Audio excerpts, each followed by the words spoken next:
The CBS Radio Mystery Theater presents...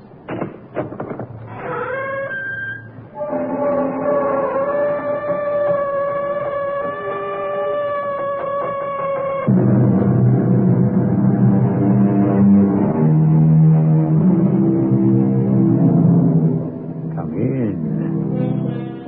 Welcome. I'm E.G. Marshall. I remember when I was in high school, I studied a poem which struck terror to my heart. I still recall the opening lines, which went, I fled him down the nights and down the days. I fled him down the arches of the years. I fled him down the labyrinthine ways of my own mind. Some of you will recognize the author as Francis Thompson, and the poem as the Hound of Heaven. And it's still terrifying. But think how much more fearful it would be if the hound you were fleeing from was a hound of hell. Good Lord! What's that? I don't know, Sir Henry. Some sound they have on the moor, I think. Don't coddle me, Watson.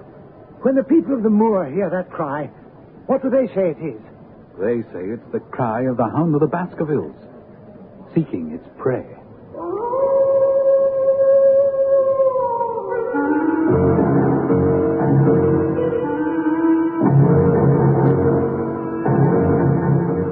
Our mystery drama, The Hound of the Baskervilles, was especially adapted from the Sherlock Holmes classic for the Mystery Theater by Murray Burnett and stars Kevin McCarthy. It is sponsored in part by General Electric Citizen Band Radios and Buick Motor Division. I'll be back shortly with Act One.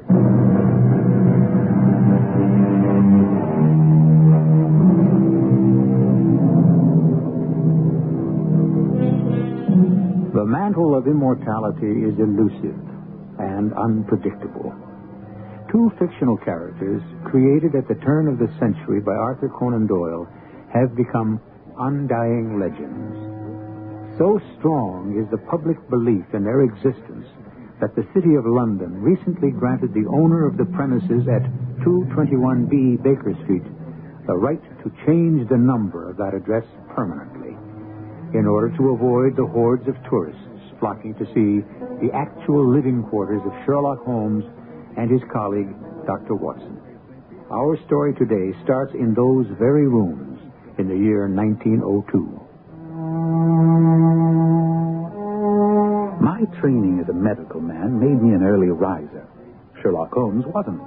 On this morning, my friend was at the breakfast table while I was intently examining a cane that had been left behind by a visitor who had missed us last night.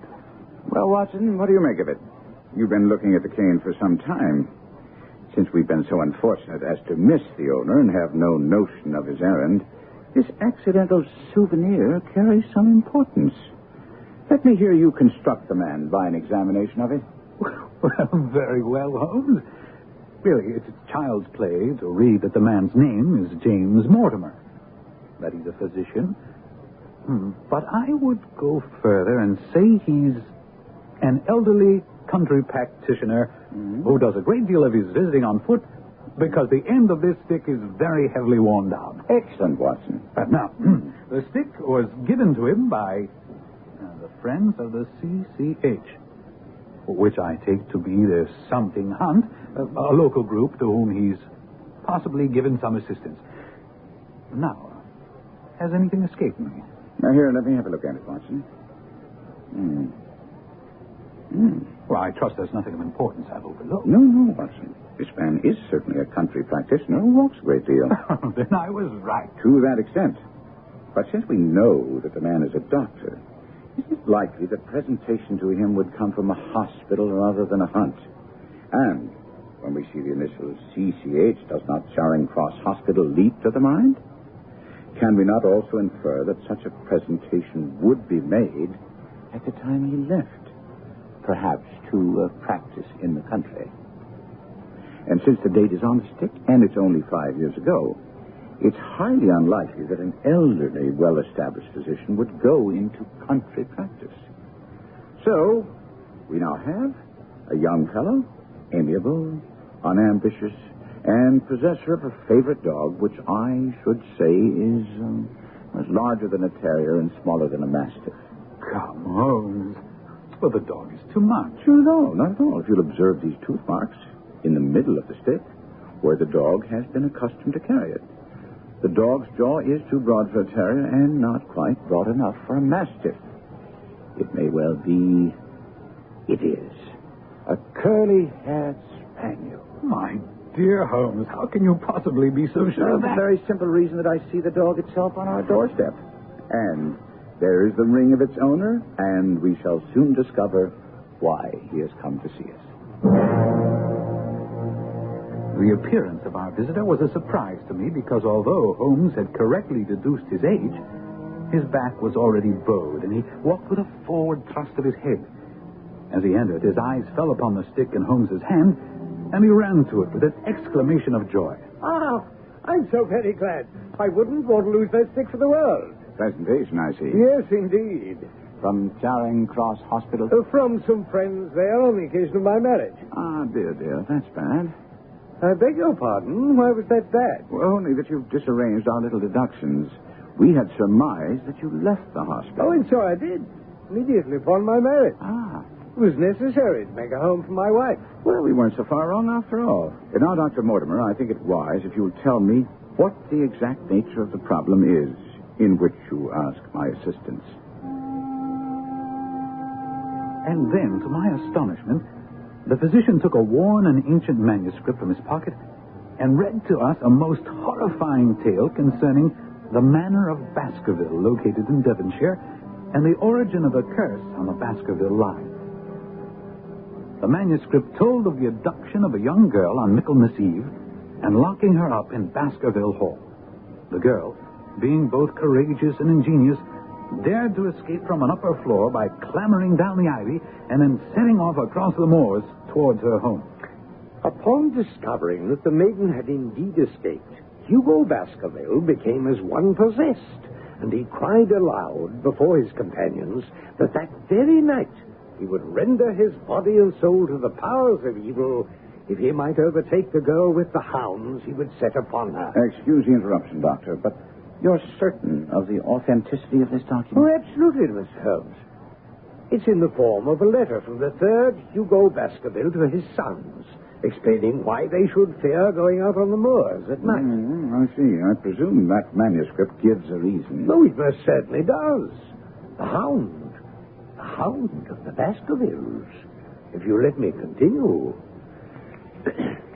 Hugo's companions, riding after him across the moors, came upon a night shepherd, a man so crazed with fear that he could scarce speak. He told the riders that he'd not only seen the maid running for her very life, but also Sir Hugo on his black mare and running mute behind him such a hound of hell as God forbid should ever be at my heels. When I come to the close, Mr. Holmes, it says here that 3 riders came upon the body of the maid, dead from fatigue and fear, and also the body of Sir Hugo Baskerville, with a great black beast, larger than any mortal hound, ravening at Sir Hugo's throat with its jaw dripping blood. Well, such is the tale, my sons, of the coming of the hound, which is said to have plagued the Baskerville family so sorely ever since. Well, Mr. Holmes, would you find it interesting? Only to a collector of fairy tales. Well, then how would you classify this newspaper account in the Devon County Chronicle of 3 weeks ago? 3 weeks ago. Regrettable death of Charles Baskerville. Body found at Fanedew Alley of Baskerville Hall. Pronounced dead by his friend and physician, James Mortimer. That's you. Coroner's verdict, cardiac exhaustion. Despite some strange aspects of the death... Well, now, Dr. Mortimer, everything seems straightforward, but evidently you entertain some doubts in the matter. Something you didn't state to the press or at the inquest? Yes, Mr. Holmes.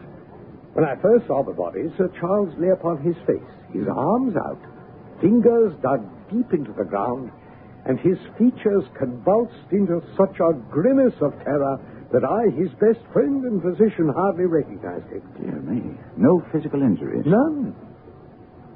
But although Harrison, the caretaker who found the body, said he saw no traces at all upon the ground, I did, Mr. Holmes. I did. Footprints? Footprints? A man's or a woman's? Neither. They were the tracks of a gigantic hound. And your reason for withholding this information at the inquest? Because the people of the countryside do not share your opinion about the curse hanging over the Baskerville family.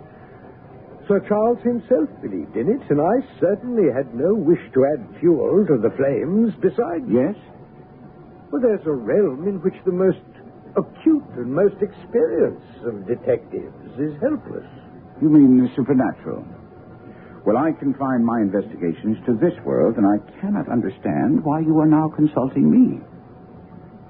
But I came to ask your advice about what I should do with the heir, the new Sir Henry Baskerville, who arrives in Waterloo Station in exactly 1 hour. Meet him, take him to a good hotel, and both of you come back here tomorrow at noon. Mr. Holmes, Dr. Watson, This is Sir Henry Baskerville. How do you do? I'm all at sea. I have been ever since I got the news of my uncle's death and my inheritance. I had no idea Uncle Charles was so well fixed. Dr. Mortimer, as the executor of the estate, can you tell us, are there any other claimants? No, sir. And then this morning, I find this note at my hotel, and one of my brand new boots is missing. May I see the note? Of course. Dime novel stuff, if you ask me. As you value your life or reason, keep away from the moor. We must all agree there's nothing supernatural about this. Now, the missing boots? A brand new pair.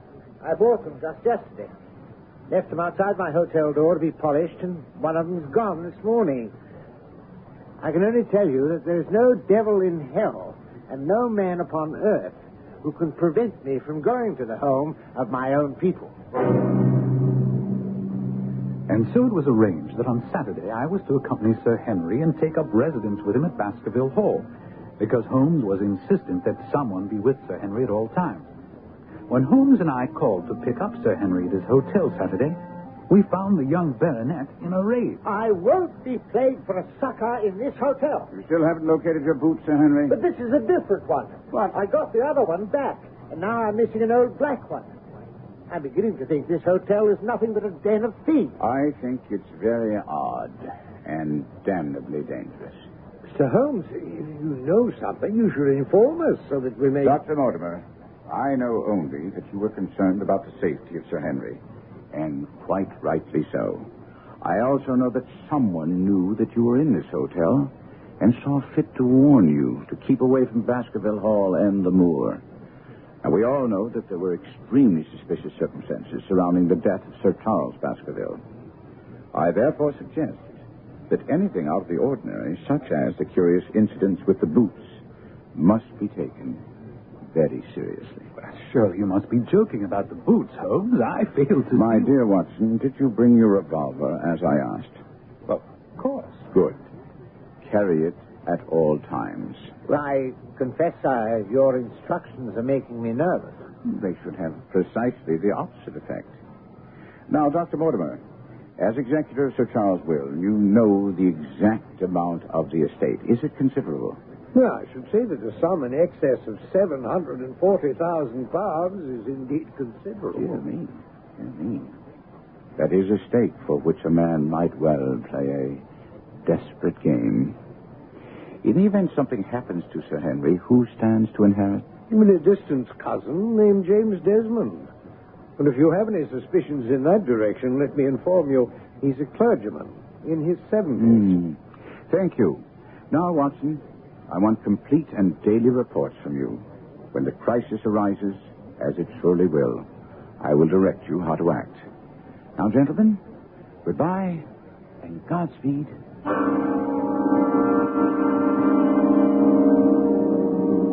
Ever since I was old enough to read, I have delighted in the adventures of Sherlock Holmes and his bumbling but lovable colleague, Dr. Watson.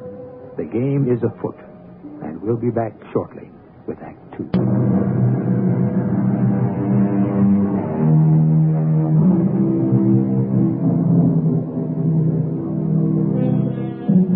One of our most successful writers of modern detective stories once made a terrible pun, but a perceptive comment on Sir Arthur Conan Doyle's stories about Sherlock Holmes.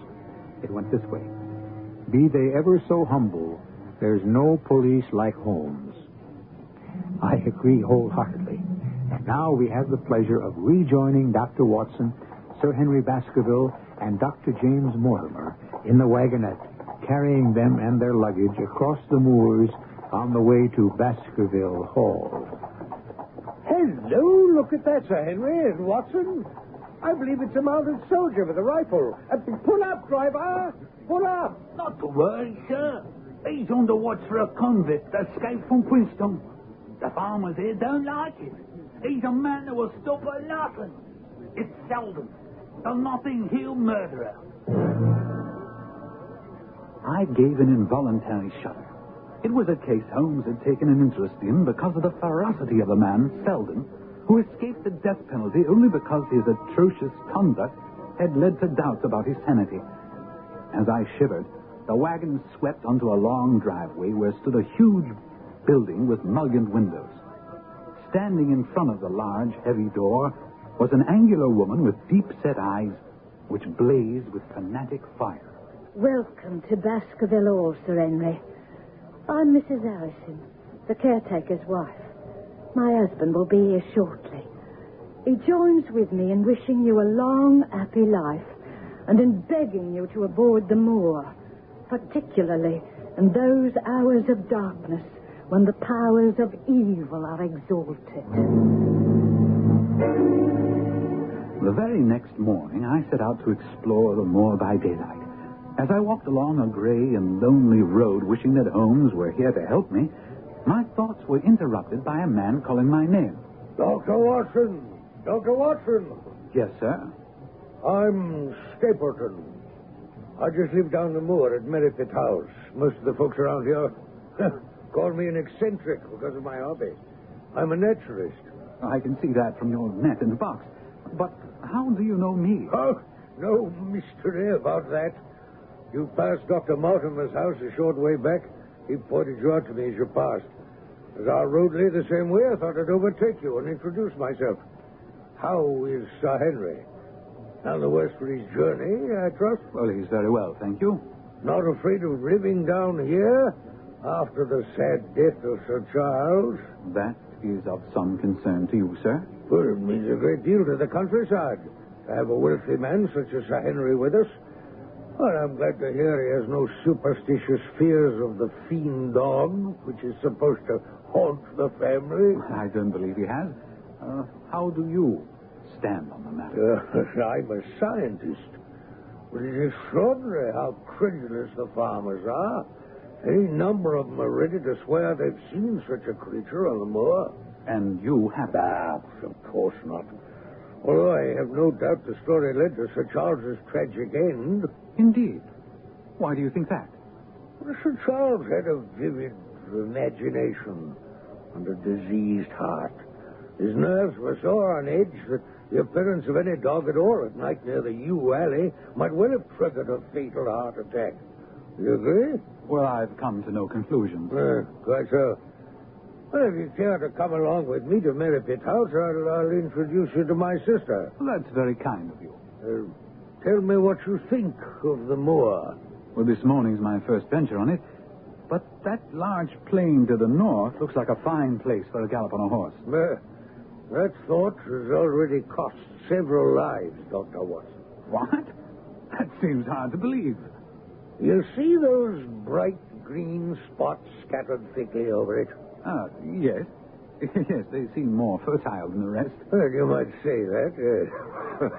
But in reality, that's the great Drimpen Mire. One false step for man or beast, and you die slowly and agonizingly in the quicksand. An awful place, Doctor. And yet, I find my way to the very heart of it safely. Why would you want to go to such a place? That's where the rarest plants and butterflies are. And I have the wit to reach them. Good Lord, what was that? The natives say it's the Hound of the Baskervilles calling for its prey. Well, you don't believe that, do you?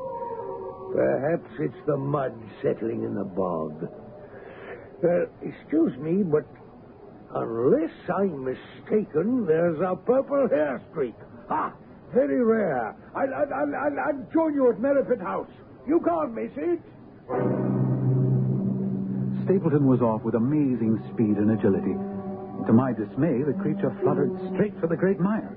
But Stapleton never paused for a moment. I stood watching him and then turned to find a woman near me upon the path.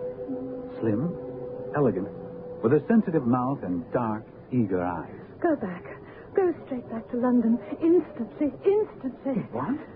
Why? I mean, why should I go back? I cannot explain, but do what I ask. Go back and never set foot on this moor again. But I have just only come. Can't you tell when a warning is for your own good? Get away from this place immediately. But, ma'am, Your brother's coming back. Don't say a word. Hello, Beryl. Well, Jack, you're very warm and out of breath, I see. What was it this time? Purple hair streak. Seldom found in the late autumn. Pity I missed him.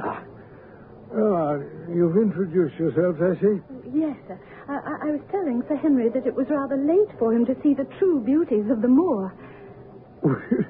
You think he's Sir Henry Baskerville? Of course. Oh, no, ma'am. I'm only a humble commoner. My name is Dr. Watson. Oh, we've been talking at cross purposes. Well, you've not had very much time for talk. Well, I merely mean that I talked as if Dr. Watson were a resident instead of a visitor. I chose this out-of-the-way spot to settle down in, Doctor, because it offers an unlimited field of work in the areas of botany and zoology. Dr. Mortimer is a learned man, and Sir Charles was also an admirable companion. We knew him well, missed him. Of course, we miss our boys, too, don't we, Beryl? Most certainly. Your boys? Yes, I had a school in the North Country. However, serious epidemic broke out and 3 of the boys died. School never recovered from the blow. Well, I feel I should be getting back to the hall. Well, as you wish. Do you think we'd be intruding if Beryl and I were to call this afternoon and make the acquaintance of Sir Henry? I'm sure Sir Henry would be delighted. I set off rapidly upon the same path by which we'd come. But there must have been some shortcut, because before I'd reached the road, I was astounded to see Miss Stapleton sitting upon a rock by the side of the track. Oh, I've run all the way in order to cut you off, Dr. Watson, and to tell you to forget what I said. I must not stop, or my brother will miss me. Now, hold on a moment, please. Sir Henry's welfare is a close concern of mine. Why were you so eager he should leave here? Well, my brother and I were very much shocked by the death of Sir Charles. We all know the story of the Hound, and I felt he should be warned. But the Hound's story is nonsense. No, I happen to believe it. Now, I must go back. No, just one more question. Why did you not wish your brother to know about the warning? My brother's most anxious to have the hall inhabited. He thinks it is for the good of the people here. He'd have been angry if he knew I'd urged Sir Henry to leave. My dear Holmes, I am writing to report that I have solved one riddle, only unfortunately to come up with another. You may recall my mentioning to you that I believed I heard a woman sobbing during the first night I spent at Baskerville Hall. I mentioned this to Sir Henry, and we agreed that if I heard anything this night, I should wake him and we would investigate together. Along about 2 o'clock in the morning, I heard stealthy footsteps going past my door. I was out of bed in a flash and waited until they'd passed. I went to Sir Henry's room and tapped softly our prearranged signal.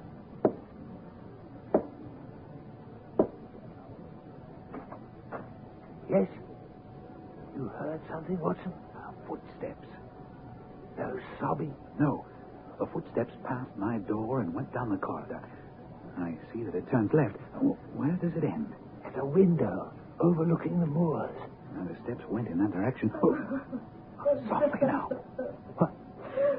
Why, it's Mrs. Harrison. What in the world is she doing? She's holding a candle against the window and peering out. Her face is pressed almost against the glass.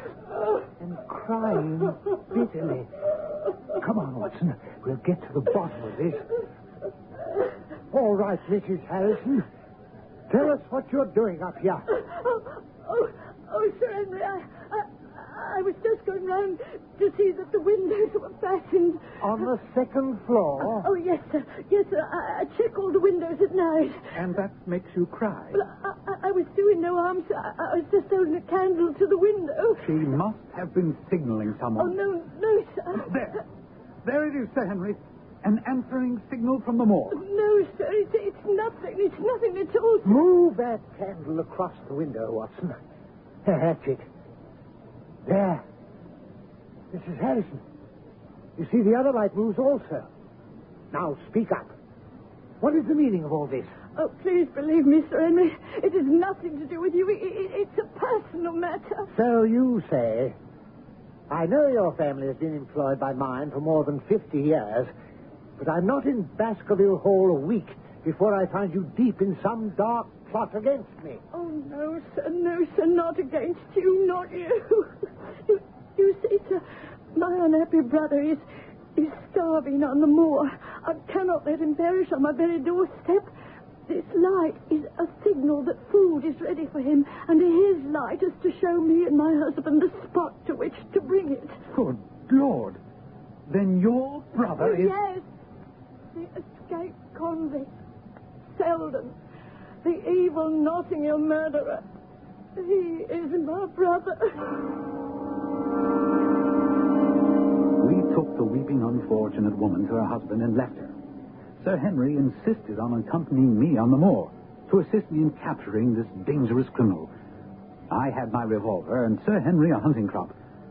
The moor was pitch black, but we easily picked out the pinpoint of light where the fellow was waiting. Mind the footing, Sir Henry. A pity we can't show a light. I think we should bear more to the right. There's his light. Watson. What's that? I don't know. A sound they have on the moor. I heard it once before. Don't coddle me, Watson. That was the cry of a hound. They say it's the cry of the Hound of the Baskervilles. You believe that, Watson? No, but I think that we should forget our expedition. No, by thunder, whatever that cry was, it came from far away, near the mire. We must continue and get that convict. I don't think that's wise. I urge you to return to the hall. You don't believe in this hellhound, and neither do I. Come on, man. Well, I'm charged with your safety. Holmes would never forgive me if something happened to you while you were in While my we care. stand here jawing, our man will get away. Now, come on. No, I cannot allow it. You can't prevent it. Well, either you come back to the hall with me now, willingly, or I shall be forced to knock you down and carry you back. Now, which shall it be? Each of us carries within us the seeds of our own destruction. It would appear that Sir Henry Baskerville was no different. His pride was driving him to disregard the advice of those who were there to protect him. We'll be back with Act 3 and his decision in just a little while.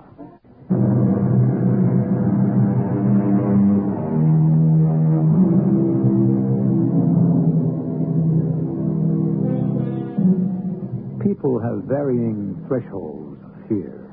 For example, I have no particular fear of heights, but a friend of mine hugs the wall if he finds himself on a terrace more than 3 floors up. As for me, I shudder at the thought of being hunted down by a pack of dogs, whereas an experienced woodsman might not find that so terrifying. However, I think even an experienced hunter might well find the baying of a fiend dog, a hound from hell, a soul-shattering experience. There it is again, Sir Henry.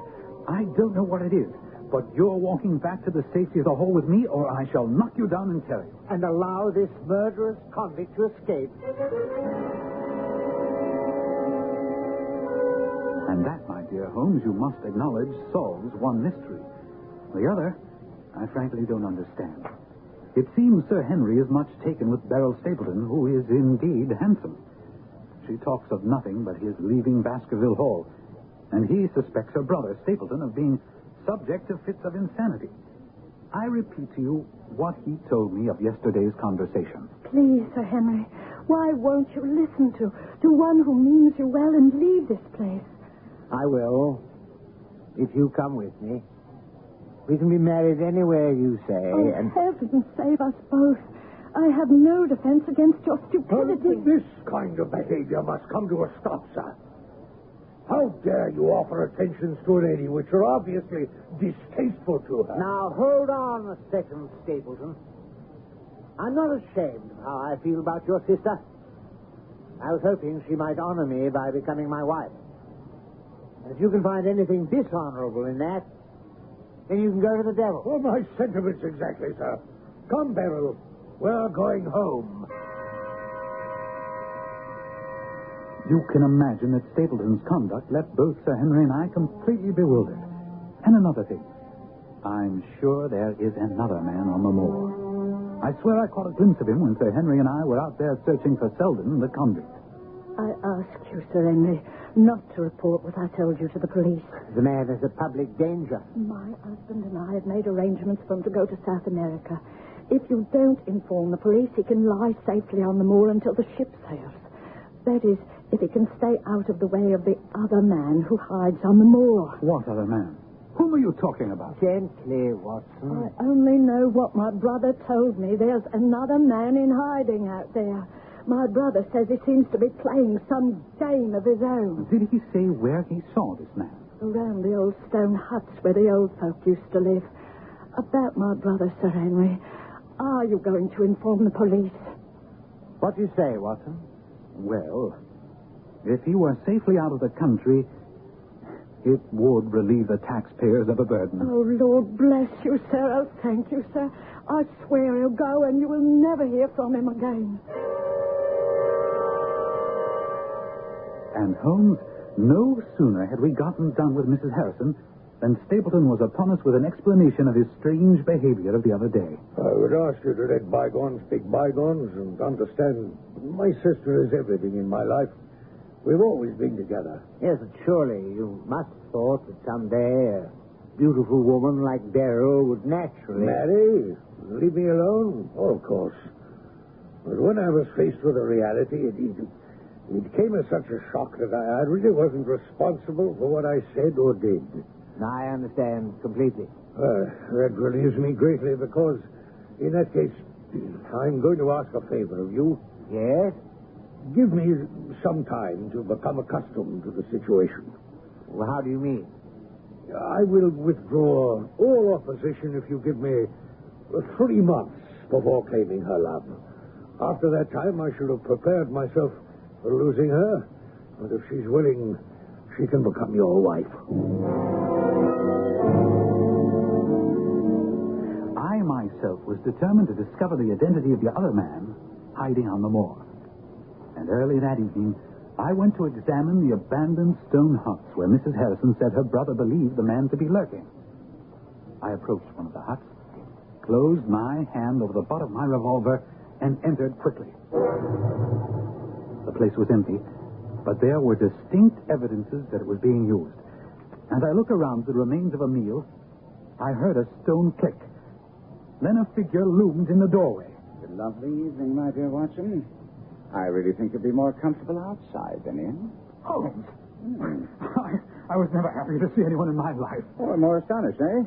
Please, be careful with that revolver. I thought you were busy working in London. That was what I wished you to think. By keeping you in the dark, I've been able to pursue my inquiries freely. And I've uncovered some information which will lead us to the villain. And all my reports have been wasted. Not at all, not at all. I have them with me, and they helped me immeasurably. For instance, they've led me to the vital bit of information. The vital bit of information, my friend. The lady passing as Jack Stapleton's sister is really his wife. Good heavens, Holmes. Are you sure? Thanks to you, Watson. In all the pack of lies that Stapleton told you, he dropped one grain of truth. He was once a schoolmaster in the north of England. A check of scholastic agencies turned up the evidence I just passed on to you. But why? Why this deception? Because he foresaw that she would be much more useful to him in her character as a free woman. But what does it all mean, Holmes? What is Stapleton after? It's murder, Watson. Refined, cold-blooded, deliberate murder. But my nets are closing in on him, even as his are closing on Sir Henry. Another day or two at the joust, and we'll have him. Good Lord, Holmes! The hound! Which way did it come from? There, near the black door. Come, Watson. You must not be too late. Not now. Faster, Watson. Faster.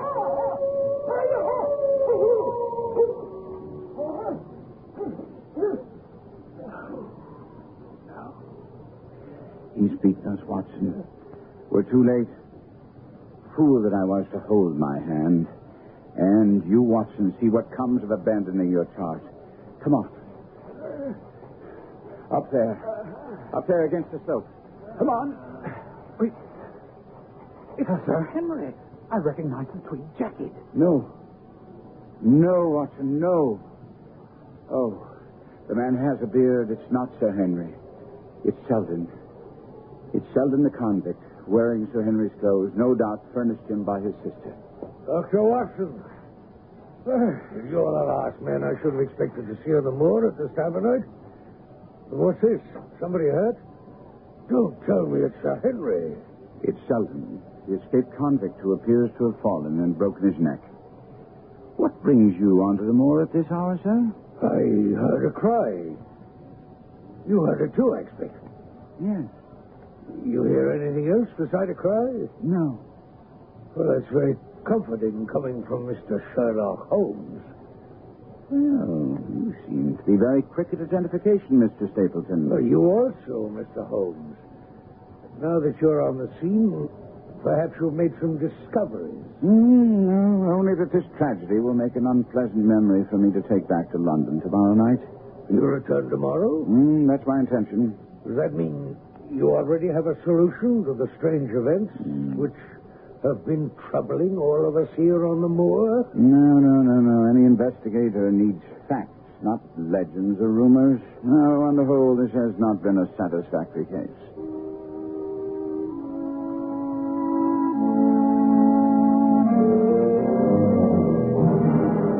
I couldn't believe that Holmes meant to leave the scene, and when I questioned him, he quickly set my mind at rest. He was laying a trap for that cunning Stapleton, and he needed also to have Sir Henry believe he wouldn't be on the scene. The following morning at breakfast... Good morning, gentlemen. I see you've already helped yourselves from the sideboard. I'll say I've made some rather heavy inroads on the bacon. It's exactly the way I like it. Tell me, tonight you dine with our friends, the Stapletons. Yes. I hope you and Watson will join me. I'm sure you'll be welcome. I'm sorry, but Watson and I must go to London. London? Mm-hmm. Oh, I hope you and Watson are going to see me through this business. My dear fellow, what I'm going to say next will try your trust in me even more sorely. But I beg of you to do as I ask. What's that? After you dine, walk back to the hall across the moor. What? Hmm? Isn't that the very thing you told me never to do? I'm asking you to believe me when I say you'll be perfectly safe.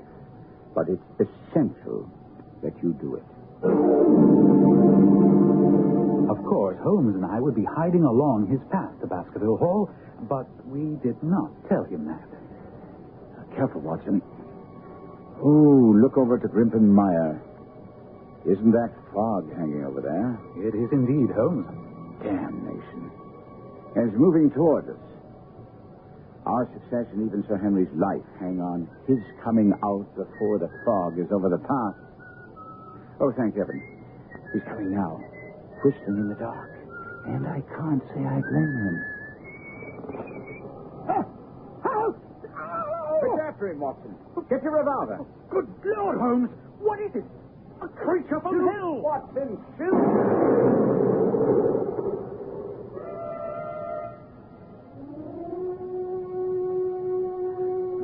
creature that lay lifeless on the path as Holmes and I stood over it was part bloodhound, part mastiff, and large as a small lioness. Even in the stillness of death, the huge jaws seemed to be dripping with a bluish flame, and the eyes ringed with fire. A white-faced Sir Henry staggered back to us. What in heaven's name is that creature? The family ghost, and it's dead. Whatever it is. Yes, but the fire. Phosphorus. Look. Now my fingers seem on fire. Holmes, it's a cunning preparation because it has no odor. Thus it didn't interfere with the brute's power of scent. And now we must bring the man behind the brute to book. He's undoubtedly been warned by the shots that the game is up. And he's headed back to Merripit House and his wife. Wife? You mean his sister? And surely it isn't Stapleton, but... Sir Henry, I meant what I said. Beryl Stapleton is his wife. And his name isn't Stapleton. Since he's your younger cousin. The black sheep who didn't die in Central America, as we've been told. What? I can't believe it. It can't be. The door's open. I'll wait till the bird has flown, but let's go in and see. There you are, Holmes. The villain's tied and gagged her. One moment, Beryl. Easy does it. There. Oh, Henry, I tried to warn you. You see what he did to me? There'll be time for explanations later, madame. But where is he? Where is he? Burning in hell, I hope. Dying slowly in the quicksand of the mire. He knows a path. He told me so. The path, yes. The path to his safe place in the center where he kept the great hound. I helped place the guiding wands. But yesterday, I changed them. And in tonight's fog, he'll not notice. Stapleton's body was never found. Some days later, when Holmes and I were back in the Baker Street flat, I asked, there's one thing that still puzzles me. That business about the boots. What did Stapleton want with two different boots? Oh, the first boot he stole was brand new, and therefore useless to him because he needed a boot with Sir Henry's scent for the hound. Amazing, Holmes. Elementary, my dear Watson.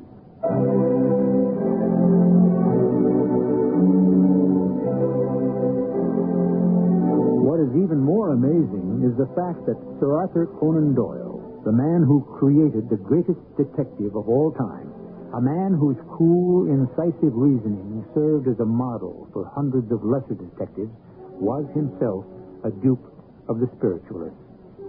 He was constantly fooled and defrauded by mediums and was laughed at by the world for relaying a message from Houdini's dead mother to Houdini. Only the message was in English, a language Houdini's mother never knew. I'll be back shortly.